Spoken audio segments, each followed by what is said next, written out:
हंसने के बाद क्यों रुला देती है दुनिया, जाने के बाद क्यों भुला देती है दुनिया। जिंदगी में क्या कोई कसर थी बाकी, जो मरने के बाद भी जला देती है दुनिया।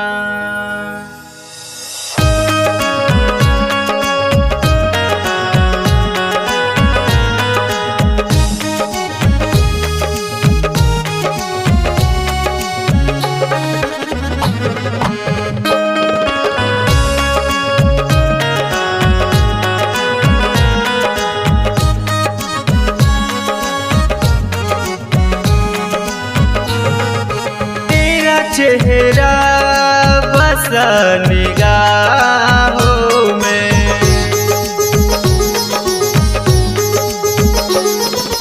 तेरा चेहरा बसा निगाहों में।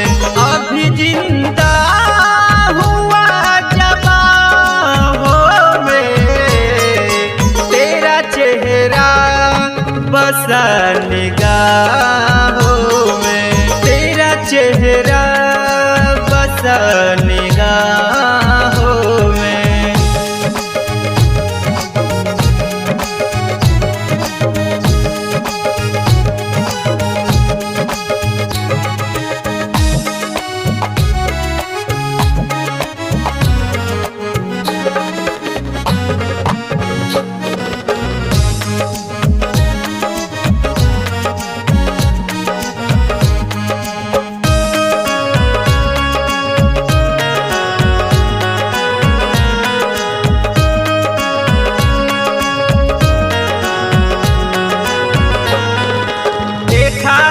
जब से तुमको देखेंगे, तू भी सोच ले ना मैं जो सोचेंगे।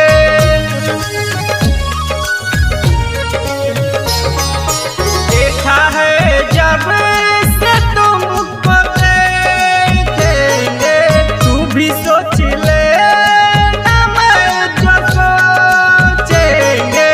चुप ना पाए इन पाँव में, अभी जिंदा हुआ जबाहों में। हाँ, तेरा चेहरा बसा निगाहों में।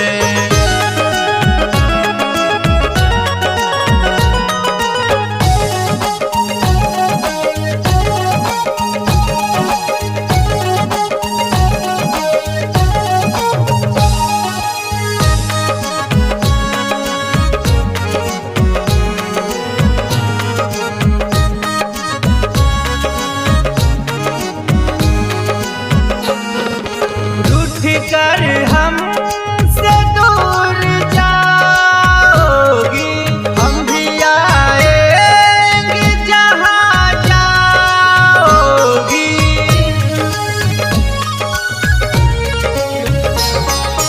रूठ कर हमसे दूर जाओगी, हम भी आएंगे जहाँ जाओगी। सजा के फूल रखूंगा राहों में, अभी जिंदा हुआ जबाहों में। तेरा चेहरा बसा निगाहों में, तेरा चेहरा बसा निगाहों